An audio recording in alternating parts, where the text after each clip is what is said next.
बागेश्वर डोबा पंडित धीरेन्द्र शास्त्री जी के ऊपर इस आदमी ने लगाया आरोप बताया जा रहा है। ये आदमी उनके गांव के ही आदमी है जिसने धीरेन्द्र शास्त्री जी के पोल खोलने की बात कही जा रही है। आइए इस वीडियो में जानते हैं आखिर ये आदमी है कौन और क्यों लगाया जा रहा है धीरेन्द्र शास्त्री जी के ऊपर आरोप। दुनिया में सबसे बड़ा चमत्कार मानव शरीर है। मंदिर, मस्जिद, गिरजा, गुरुद्वारे ये सब मानव सभ्यता के लिए बनाए गए, लड़ाई झगड़े के लिए नहीं।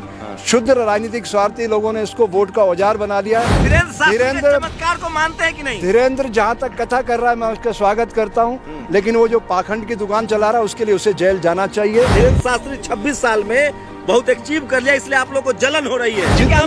जितने वीडियो मेरे वायरल हुए सोशल मीडिया पे, करोड़ों लोगों ने देखा, आपने लाखों रुपए कमाए, आपने मुझे 1 रुपया दिया। तो मैं आरएसएस के हेड मोहन भागवत जी से कहना चाहता हूँ कि श्याम मानव जी ने चुनौती जो दी आपके महाराष्ट्र से, वो अनगिनत ऐसे पाखंडियों को अंदर करवा चुके हैं। धीरेन्द्र शास्त्री कह रहा है कि जो मेरे पीछे पड़े हैं वो हिंदू धर्म के विरोधी लोग हैं। हिंदू तो जीवन पद्धति है, धर्म कहाँ से आ गया?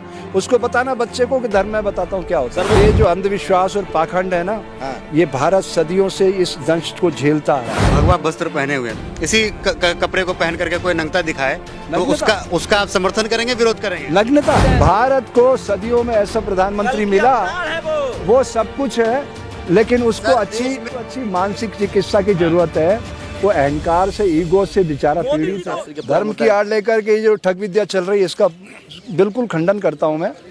इस दुनिया में चमत्कार नाम की कोई चीज नहीं है। इस दुनिया में सबसे बड़ा चमत्कार मानव शरीर है। ये प्रकृति ने बनाया है, चलता फिरता देवालय। और मेरी दृष्टि में सिर्फ 2 जातियां, male and female, that's all. ये मंदिर, मस्जिद, गिरजा, गुरुद्वारा। सुनो, बात पूरी सुना करो शंभू जी, पूरी बात सुनो, मैं छोड़ के चल दूंगा।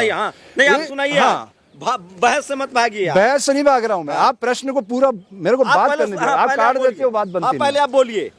इस दुनिया में मेरी दृष्टि में सिर्फ 2 जातियां, मेल एंड फीमेल, स्त्री और पुरुष, तीसरी कोई जाति नहीं है। दूसरी बात, मंदिर, मस्जिद, गिरजा, गुरुद्वारे ये सब मानव सभ्यता के लिए बनाए गए, लड़ाई झगड़े के लिए नहीं। शुद्ध राजनीतिक स्वार्थी लोगों ने इसको वोट का औजार बना लिया है। इससे भारत एक अच्छे राष्ट्र में तब्दील नहीं हो सकता। धीरेन्द्र चमत्कार को मानते हैं कि नहीं? धीरेन्द्र जहाँ तक कथा कर रहा है मैं उसका स्वागत करता हूँ, लेकिन वो जो पाखंड की दुकान चला रहा है उसके लिए उसे जेल जाना चाहिए। मैं उसका श्याम मानव का समर्थन करता हूँ। अगर आपका पर्स ढूंढवा दूं तो? किससे? धीरेन्द्र शास्त्री से। अरे पुलिस है ना, उसके लिए वो थोड़ी है। वो ढूंढे ना, जो ये कश्मीर के अंदर इतने आतंकवादी घुस आए हैं और ये जो अपराध हो रहे हैं और ये जो बीमारियां फैल रही है, इस पे वो बोले, उसको जब सब ज्ञान है। तो कॉम्प्लेक्स के शिकार है जो आप लोग 65 साल के, 50 साल के साधु हो गए, जिनको नाम नहीं मिला, टीवी नहीं दिखाता है। धीरेन्द्र शास्त्री 26 साल में बहुत अचीव कर लिया, इसलिए आप लोग को जलन हो रही है। तो टीवी के दिखाने से क्या हम बड़े आदमी बन जाएंगे?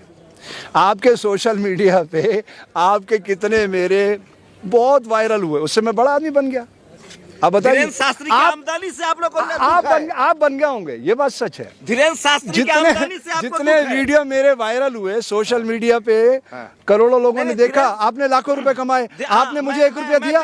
टाटा बिरला, आपने मुझे 1 रुपया दिया। अंबानी अडानी हो गया। आप बताइए, धीरेन्द्र शास्त्री के पॉपुलैरिटी से आप लोग जलते हैं। मैं भगवान करे उनका नाम पूरी दुनिया में पहले वो सिद्ध कर दे ना। जो वो कह रहे हैं, चलो वो तो श्वास लेते हुए राम कर रहा बोल के दिखा दें, मैं मान जाऊंगा उनको। वो वहां से अभी भी वो कहते हैं कि भगवान हनुमान जो हैं, वैसे भगवान हनुमान दलित हैं, भगवान हनुमान साक्षात उनको आशीर्वाद दिए। आप भगवान को भी, भगवान हनुमान यार, आप भगवान का आपके पास बात आएगी, आप बोलिए। भगवान हनुमान साक्षात उनको सुनिए, ये जो रेशम बाग पे जहाँ पे कथा हुई थी ना, धीरेन्द्र ब्रह्मचारी की, ये रेशम बाग के जब प्रतिवर्ष लगता था आरएसएस कार्यकर्ताओं का, तो उसी रेशम बाग के कैंप लगता था। ये बहुत पवित्र स्थान है। ये वहाँ से कुशाभाऊ ठाकरे, बाबा साहब नाथोजी, आडवाणी जी, लोग सब वहाँ बौद्धिक प्रमुख हुआ करते थे। उस स्थान पे कथा हुई, उस स्थान से उसने पाखंड फैलाया। तो मैं आरएसएस के हेड मोहन भागवत जी से कहना चाहता हूं कि श्याम मानव जी ने चुनौती जो दी आपके महाराष्ट्र से, वो अनगिनत ऐसे पाखंडियों को अंदर करवा चुके हैं, अनगिनत लोगों को। श्याम मानव जी, मैं श्याम मानव जी का समर्थन करता हूं और उस बच्चे से कहता हूं, धीरेन्द्र से, कि वाकई बच्चे तेरे अंदर योग्यता है तो इस चुनौती को स्वीकार कर। 30 लाख वो दे रहा, 10 लाख मैं भी दूंगा। मेरे भी 2 प्रश्न है, सिर्फ 2 प्रश्न। पहला प्रश्न है कि श्वास लेते हुए एक स्वर का उद्घोष कर दे, 10 लाख का इनाम। धीरेन्द्र शास्त्री कह रहा है कि जो मेरे पीछे पड़े हैं वो हिंदू धर्म के विरोधी लोग हैं। हिंदू तो जीवन पद्धति है, धर्म कहाँ से आ गया?